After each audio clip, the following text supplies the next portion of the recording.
was in the bright white sports car, waving their arms in the air. Who do they think they are? And where did they get that car? Sing with me, are you ready? We're recording through audio mic. Welcome back to our channel. I'm Katie. Hey people, I'm Jimmy. Here we are. We're here talking about shit that we have no business talking about. You like the plant and the guitar? I love the plant and the guitar, and this is a map of Paris. So this was Christmas Day. For some reason, Harper just, when she was about 3, started sticking stickers on my guitar. Which luckily it was a cheap guitar, so thank God for that. This isn't your nice... No, this is my nice acoustic. This is just a cheap one. But yeah, Harper thought she could decorate it with these stickers. Harper's 10 now. Yeah. Yeah. So Cute kids. Cute kids. well, But they're annoying as all of them. I love them. I love them to bits, but yeah, sometimes you just want to chuck them against the wall. Do you remember when they were little? When your kids, my kids loved it when we would pile all my pillows on my bed, like right in front of my headboard, and they would be like, "Throw me," and I'd be like, "Okay, great," and I launched them as hard as I could, and they loved it. They were, this is so much fun. You didn't play that game with your kids? No, I think I would have. Something would have gone wrong. Then I would be the one that'd be in trouble. Probably, yeah. Probably. No, the one that I wanted to talk to you about. I saw this interesting video, and I wanted your opinion on it, because not only are a husband and a father, but you also have a degree in history and you also have a degree in social work. So I sort of just wanted to talk about this topic with you and see what you thought. Okay. So I can probably put up the video or link the video somewhere along the way. There is a couple, I believe they're American, I believe they're ex-evangelicals that are dismantling their religion. And he started talking about marriage and some of the communication issues that they were having in their marriage. Yeah.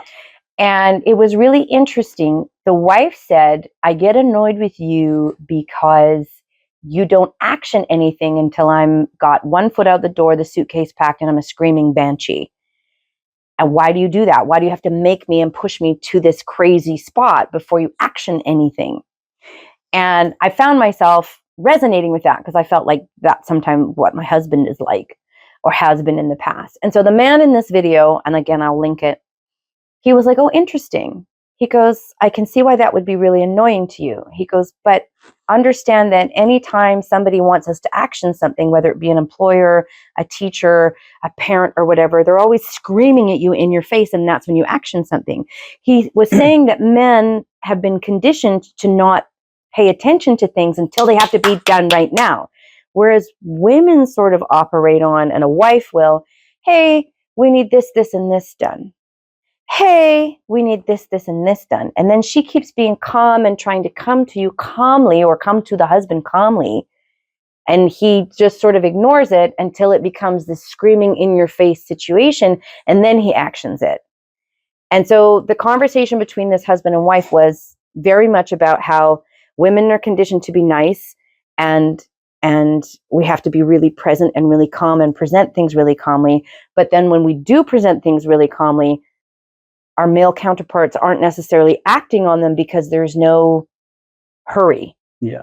Do you see that? Have you seen that? Do you have, like, what's your commentary on that? Or what's your opinion on that? I think everybody's different, I guess. Like in my relationship, like that the roles are kind of reversed in a way, because I have to sometimes ask Sarah a few times to do things, and she's got so much on her plate. She's a mother. She's working full time. She is your breadwinner, right? Like that. Oh God, yeah. She's your breadwinner. Yeah. And you know what it's like being a mother. It's like the kids invariably want the mother. So she's got all these things. So she's going to forget things. Yeah.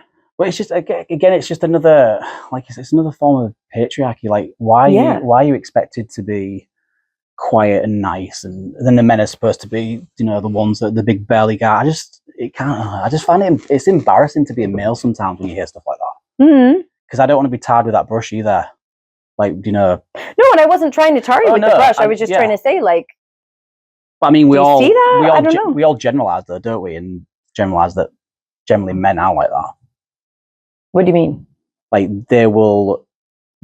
things aren't going to get actioned unless somebody's screaming in the face. Yeah, but why? and I'm not necessarily putting that shoulder on you. I'm not trying to hold your feet to the fire. I'm just saying collectively, why is our society like that? Why are we doing that? Because it's obviously causing problems in more than one relationship, in more than one household, in more than one demographic. Obviously, this is a fundamental issue with the way we're conditioning the boys and girls as they're growing up. Why are we doing that? Well, do you think it's another reflection on how fast society is moving these days? We want everything so quickly, don't we? Yeah. Like we can't wait a week to watch a TV show. We have to everything has to be dropped there and then. I just think it's another form of the world these days. Everything's so fast and quick, and everybody wants things now. Whereas before we could have kind of time to think about it and just slowly do things, if that makes sense. Oh, I totally agree. I think, yeah, the pace of life is way faster than we were kids. And that sort of delves into the whole, for the last very many years, maybe 5 years, I've been trying to meditate every day. And that really is about connecting with yourself and slowing down and going inward and realizing the society, the Western society we live in right now is very bombastic. Yeah. Everything's trying to grab your attention and I'm so busy. That's really why I don't have my kids. My kids are ADHD, but I only have them in 1 or 2 activities because otherwise they're just programmed.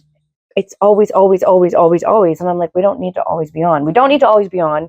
And we sure as shit don't always need to be accessible with our devices. You do not have to be accessible to your friends 24/7. You probably have to be accessible to your family. Yeah, but I mean, it's like if you don't text people back there and then, some people get pissed off, don't they? I was like, why am I not texting back? Everybody just wants instant gratification. Yeah, and that's true, but those are the types of people that I will steer clear from, because it's like, if you know me, if I'm friends with you, it might take me 3 or 4 days. It might take me freaking 3 weeks to get back to you. It's not because I don't want to talk to you. It's because I'm fucking got shit to do. Yeah, you're busy. Everybody's busy.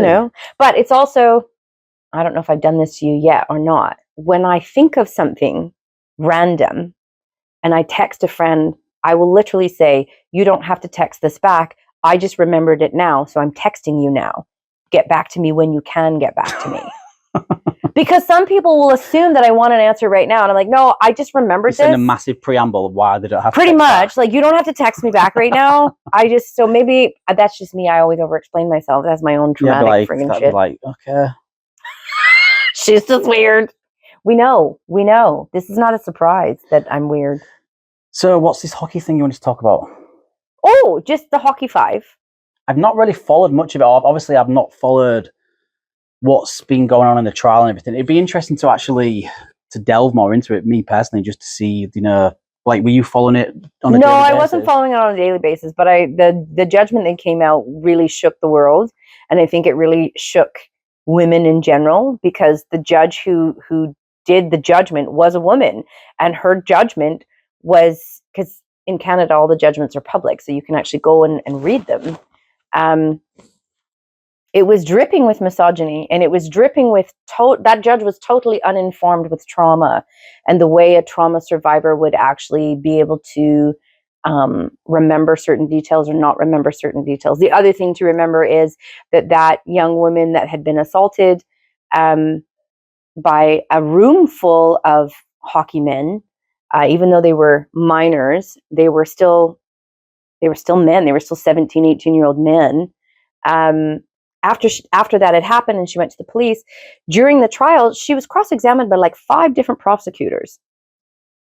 It's like, but that's really adversarial and that's really egregious, I think. But that's the way that our legal system works. It's very adversarial. So you had this rape victim who was literally assaulted by many, many men, and then goes to the trial. None of the accused were cross-examined. They were all told they shouldn't take the stand. And it was only the victim who took the stand, and she was cross-examined by 5 different people.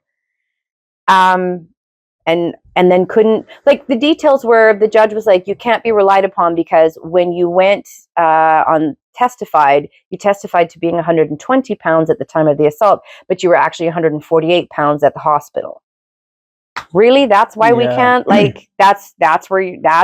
See, the law is very black and white, isn't it? What did she throw it out? That was the only reason she threw it out? No, there was a laundry list of things, but that was one of the things that was really bothersome to me and a whole bunch of other people. We should really research and then come back and actually discuss it. and maybe even have your wife on, because she would be an interesting Yeah, person no, to like, have. yeah, it's just interesting. It's just another case. Like, obviously, I don't know that much about it, but if you're successful, if you're white, if you've got a lot of money behind you, if you've got the NHL doing a lawsuit, you're not going to lose the lawsuit, are you? No, and the NHL has a history of paying women off, because it's a culture, and I think that's the issue that people are having with the hockey culture of Canada, is like, it's the same thing that we've done forever. He's usually white and he can play sports, so we're going to give him $1 million freaking dollars, and his ego's going to get this big, and then his money's going to get this to reach a critical mass where he's now untouchable. And that's why you have someone like Donald Trump in the White House, because he's reached this critical mass of being untouchable. Epstein, Bill Clinton, even Joe Biden. Like, and I am definitely a blue, Yeah. leftist, whatever, if that's what you call it. But you and I talked about it. I don't give a shit who's on the Epstein files. It doesn't matter they all need to ban. It doesn't matter. It doesn't matter what the politic of that is. If you are guilty of raping children, you need to be put away. You need to be punished. Yeah, regardless of what, like, if it's Bill Clinton allegedly, I don't care. They all need all to of the allegeds, nobody cares. It just stinks. I really enraged. We're going over old ground again, but just the fact that people, if you're successful, wealthy, they can just do what they want. That's not right. But like us, if we break the law, we're going straight to jail. Well, and anybody will tell you that too. Specifically in Canada, I am a certified legal assistant, even though I haven't done that in many years. You're the one with 2 degrees. Shut up. The legal system in Canada is supposed to be accessible to everyone, and it's supposed to be created for everyone to be able to access it and do it on their own. It's never going to work that way. Like, you can physically go down and pay your money to apply to the courts for whatever you want them to do, proceed over a trial, whatever, complaint, yada, yada, yada. But you need to know how to navigate the system. You need to know what paperwork you need to fill out. You need to this, that, and the next thing. So it's really not designed for a layperson at all. No, and if you're in a civil lawsuit against somebody that's highly successful and famous, they could just keep, dragging it out as long as possible and just. Oh, it's a tactic. Yeah, just to spend. They can spend as much money they want, but they'll just bankrupt people. It's a tactic that's used. I remember I used to file for my dad. My dad was a lawyer, and I used to do files and things for him, and get all the court proceedings ready for trial in the summertime as a job. And I remember one year he had a smaller fossil fuel company that owned a gas station, and then they leased it to one of the bigger gas giants in Canada, and there was a leak in one of the under the ground. So then it was this big shit show and competition of, well, who's responsible for that cleanup and the environmental cleanup of it.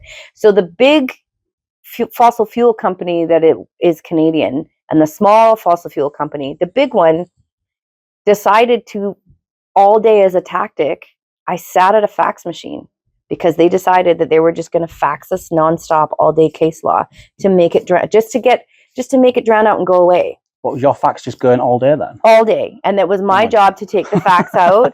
And because that was all communication, right? So I had to document everything and then put it in a binder, because that was all evidence. And that was what that law firm and that big fossil fuel company decided to do. They decided they were going to drown the small guy in time and paperwork and all the rest of it, just to make them exhausted and go away. It's just a bullying tactic. Oh, it just stinks. But again, this is why we have people like Donald Trump who are the president, because we allow this in our society for some reason. For some reason, we have allowed bullies to win. There's so much winning there with Donald Trump. They're winning so much. It's a zero-sum game. Look at all the winning. What winning? You remember? Okay, so this is a different situation, and I'm trying to be discerning about how much I say. I remember being in a family spat at some point in the last 2 decades or whatever. And I remember looking at my husband and going, why does that person behave that way? Do they want to be king so bad, but what they're doing is hurting everybody in the process. So they want to be king of a graveyard. That's what they want to be, king of a graveyard. That's essentially what Donald Trump wants to be. He doesn't want the vibrancy and aliveness and wonderfulness that is the messy human beings. He wants to be king, and if he's going to be king of a graveyard, he's going to do it. what was it they say? Yeah, poor man want to be rich, rich man want to be king. No, what? No, it's something. Oh, that's an interesting. It's a song lyric. It's like, poor man want to be rich, rich man want to be king, and the king ain't satisfied till he rules everything. Where'd you hear that? Bruce Springsteen lyric. Well, the boss is just the boss for a reason, isn't he? Badlands. Badlands. Badlands. Yeah, that's a good accent. Badlands. Badlands? Badlands. That's how you say it. You say bad. I say Badlands. Badlands. Badlands. Badlands. I don't know. Why are you mocking me? Yeah. Anyway, I just wish we could. If I could, I'd get off this planet and go somewhere else. Just everything, just like. Yeah, but then you have to look at that's Elon Musk's planet. I don't want to be anywhere with Elon Musk. Well, he's another lunatic. Like. Yeah. No, we need to learn how to clean up the ones that we have. Like, why are we taking? Let's not infect the rest of the galaxy and the universe with the humanness that we are. Like, no, oh my God. Did you see as well that Musk, his pay package has been agreed from Tesla? It's going to be $29 billion. Why? I get it. Obviously, he's making that much money, so he's entitled to it. Like, entitled, really? I don't know. No, but I mean legally entitled. You know, like. All right, fine. He's obviously, but why? Why does he need that money? He doesn't need the money. Why could you give it away? No, this is true. So, do you know Scott Galloway? No. He's a professor. He's controversial. Rich white dude.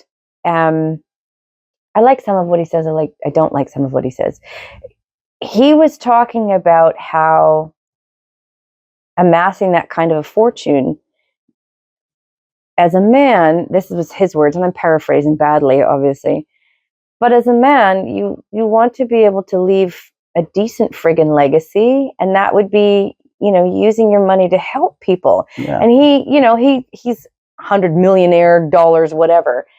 And he thought about being a billionaire, and then he thought, for what purpose? Like, for what purpose? He's already got $100 million. Like he could literally eradicate poverty if he wanted to with his money. Yeah. But it's even like Jeff Bezos' ex-wife. I think she got like 30-something billion in a divorce settlement. And gave away half. She gave away half, but her net worth keeps increasing because of all the interest that's accumulating money, so she can't give it away quick enough. Yes. Yeah. Gary Stevenson, Economics with Gary. You remember Gary? He's a British dude. No. You're an Isaiah. I don't know. God damn. Gary. Economics with Gary. Yeah, Gary. Gary. He's good. I'll send you some shit of his too. But he was talking about that as well. He was like, I don't think people realize he's on about disparity and how the lay people don't really realize how much money the wealthy are accumulating, and the rapid rate at which the wealthy are accumulating more wealth in an exponential fashion. And he goes, there are kids, they don't care. Like, their allowance is $2 million a year. So they're just going to start buying up homes because it's fun. It's like a game. It's like Monopoly money. Well, they buy up the homes and then they jack up the prices, and then the average layperson can't get there. And then we all just get poorer. So the disparity gap just keeps getting huge. God, can you imagine getting a $2 million a year allowance? Some stupid. I mean, we'd all want to spoil our kids, but that's like ridiculous, isn't it? Well, and then realizing too, there's a weird false belief in Western culture, and maybe it's in other cultures too. There's this false belief that these people with this kind of money are the smartest, the best, and they have the best genes. And it's like you meet them and you realize how dumb some of these really ultra wealthy people are. They don't have any skills because they've never had to have any skills. They're rude, they're entitled, and they're not that smart. And so you're like, how did you get there? And then you realize, it's just generational wealth that's being transferred down. I'm sure somebody at some point in that family lineage was smart and ingenious and went out and worked hard. But then they, again, critical mass of money, and they just keep giving allowance to kids who just stand there. They're just wastes of humans. They're just a waste of human space at that point. I think it was Jim Carrey that said, like, it's really clever, just a little thing. He just, like you said, I wish we could all be rich and famous to see that that's not the answer. Yeah. Which is true, isn't it? It's like people always think, being rich and famous, that's your life sorted, but it's not. No. See, all these rich people that are suffering with depression or like Robin Williams, even like Jim Carrey, you can see that. Jim Carrey is no stranger to it. I mean, shit, look at Whitney Houston died in a bathtub of an alcohol overdose. Like, these people are not happy. No, Kurt Cobain. We're all human beings, aren't we? And we're all just normal people. The human condition is well, we're all fucked. It's an equalizer. Yeah. I wonder what the hell we're doing, though. Like, what the hell are we doing? Well, we're slowly killing ourselves off, aren't we? Yeah. Basically, the human race is wiping itself out. I mean, eventually the Earth will disappear and we'll get swallowed by the sun anyway, but... In 4 billion years. Yeah, but I mean, we'll be long gone before that. We're just completely just eradicating and trashing the Earth and God knows what else. That's like the people who are all concerned about the birth rate decline. I'm not concerned about that. There's 8 billion of us. We're too many by half. God, can you imagine what it's going to be like in like 100 years' time, though? Like, it's just... No, I have no idea. It's not my problem. I'm gonna do the best I can right now to make sure. Yes, but it'll be your kids' problems. Yes, which is why I recycle. Which is why I try and not use microplastics. Which is why I try and do certain things. I would recycle more if recycling gets picked up here, but we have to pay for it to get picked up. Oh, it's not part of your No, because we're outside of your regional district. You're not in the city. No, so it just goes in the trash. What were you saying? What were you saying about your children's problem? Oh, whatever. They can deal with it. I don't know.